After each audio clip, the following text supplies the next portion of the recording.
வேதம் சொல்கிறது, உன்னுடைய கைக்கு நேரிடுகிறது எதுவோ அதை உன்னுடைய முழு பலத்தோட செய்.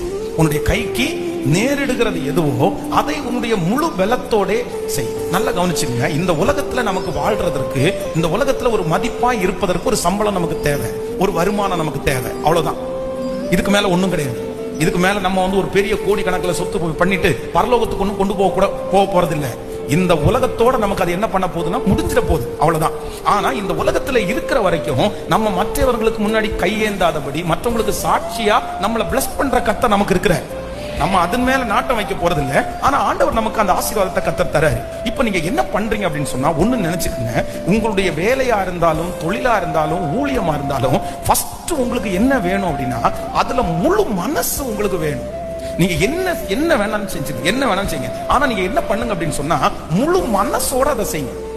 அது ஒண்ணும் இல்ல, அது சின்னதா இருக்கலாம், பெருசா இருக்கலாம். எனக்கு ஆண்டவர் தந்திருக்கிற ஊழியத்தை நான் எப்படி செய்யறேன் அப்படின்னு சொன்னா, கஷ்டமா இருந்தாலுமே எப்படி செய்யறேன்னா சந்தோஷமா செய்யறேன், மகிழ்ச்சியா செய்யறேன். அப்போ உங்க கையில ஆண்டவர் கொடுத்திருக்கிற வேலை எதுவா இருந்தாலும், அதான் திராட்சை தோட்டத்திலே இருந்துட்டு நீங்க மன வேதனையோட திராட்சை ரசத்திலே பிழிகிறது அது ரசம் இல்ல, அது விஷம் அப்படின்னு ஒருத்தர் எழுதி இருக்கிறது மாதிரி, நீங்க உங்க வேலையை, உங்களுடைய காரியத்தை வெறுப்போட நீங்க செஞ்சீங்கன்னா, மன வருத்தத்தோட செஞ்சீங்கன்னா, அது உங்களுக்கு ரொம்ப கஷ்டமா மாறிடும். அதனால ஆண்டவர் என்ன சொல்றாரு அப்படின்னா, நீங்க உங்களுக்கு என்ன நேரிடுகிறது, நீங்க எந்த ஃபீல்டுல இருக்கிறீங்க, எந்த ஃபீல்டுல ஆண்டவர் உங்களை கொண்டு போய் வச்சிருக்கிறாரு, மாத்திட்டே இருக்காம, அதுல உங்களுக்கு ஞானம் இல்லையா, அதுல உங்களால செய்ய முடியலையா, நான் நம்புறேன் ஆண்டவர் ஞானத்தை தருகிறவர்.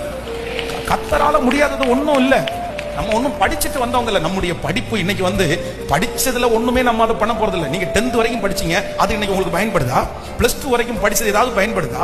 முட்டி படிச்சோம்ல, ஒரே லெசனா படிச்சோம்ல, எத்தனை எஸ்ஏ கொஸ்டின் படிச்சோம், ஏதாவது இன்னைக்கு இருக்குதா? அப்போ ஒண்ணு நினைச்சுங்க, நீங்க படிக்கிறத வச்சோ உங்களுடைய திறமைகளை வச்சோ இல்ல, அந்த சமயத்திற்கு ஏற்றதை நமக்கு தருகிற கர்த்தர் நம்மோடு கூட இருக்கு.